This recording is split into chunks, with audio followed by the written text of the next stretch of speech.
Hi there, this is Pride Weekly. We'll start with Monday. Muslim Pride's taken place for the first time in the UK. It's been organised by the charity Iman LGBTQI+ at Queen Mary University in London to celebrate queer Muslim culture, activism and history. The event was originally meant to happen in 2020, didn't though, cause COVID. It can be hard for Muslims to be openly queer for religious reasons, but Akbar Qasim Lakhar tells City News when his daughter Salima came out as gay, she was embraced by a close family. We noticed that there was no change in her. She wasn't becoming less of a daughter or more of a renegade or something. She was a daughter, and if we accepted it, she brought back love to us. And here's a fun stat, courtesy of the last census for England and Wales. Of all the followers of the main religions, Muslims are most likely to be transgender. You're welcome. Namibia's ban on gay sex has been overturned, with the High Court ruling it unconstitutional.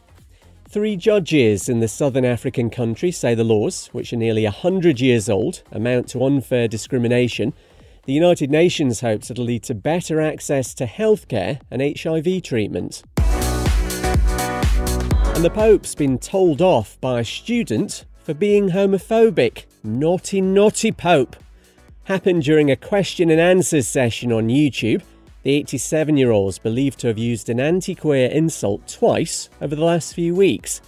He was asked by the student to stop using offensive language against LGBTQ+ people. The Pope denounced discrimination in his response, but didn't specifically address his homophobic potty mouth. It's Pride Daily for Tuesday. YouTuber Nick Merckx is being criticised for his anti-trans attack on Mr. Beast sidekick Ava Chris Tyson. The streamer's posted, "You should be ashamed of yourself, leaving behind your wife and child to play pretend." Her ex-wife Katie slapped him down though, says he should set better examples as a parent rather than exploit the life of an innocent 4-year-old. Ava came out publicly as trans last year on the Anthony Padilla YouTube channel. Today you showed up fully presenting as a woman. I did, because I am a woman.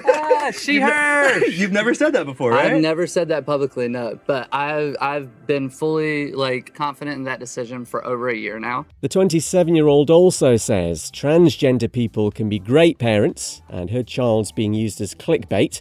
Mr. Beast has 288 million subscribers on YouTube. Nick Merckx has 4 million.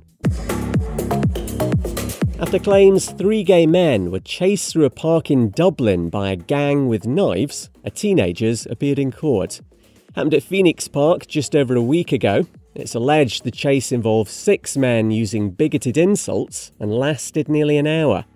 18-year-old Reese Murphy is accused of carrying a hammer, amongst other charges. He denies being in any way homophobic.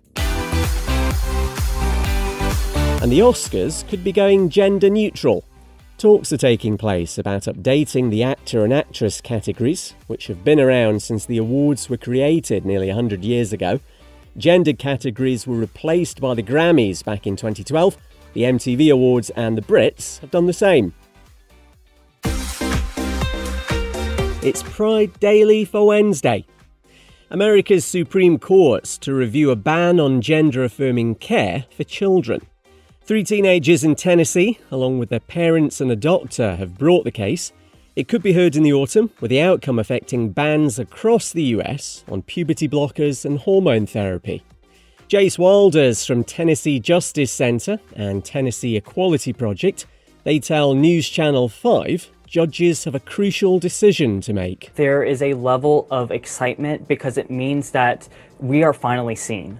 The people that can determine whether or not we get our rights that the Constitution reflects finally get an opinion on whether or not Tennessee is in the right or in the wrong. And that is imperative to so many people. The legal challenge is supported by President Biden and a number of US medical groups. A man from Chechnya says he's been tortured by his family and thrown in a pit for being gay. Claims he was trapped there for days and fed scraps of stale bread before being forced to marry a woman. The man since escaped the Russian Republic, helped by human rights groups including the Peter Tatchell Foundation. Being gay carries the death penalty in Chechnya. And we'll finish today with Lewis Hamilton's helmet. The Formula One driver's head protection's been adorned with the pride flag colours and the slogan, "Love is Love." This was for the Spanish Grand Prix, and Hamilton's actually got previous for this kind of thing. He's done similar for races in Qatar, Miami and Hungary, where they need to up their game on queer rights. It's Pride Daily for Thursday. Sean Penn won an Oscar for Best Actor 15 years ago for his portrayal of Harvey Milk. These days, though, he reckons he wouldn't be allowed to play the groundbreaking gay politician. The 63-year-old says straight actors can't take queer roles anymore because it's become too contentious in Hollywood.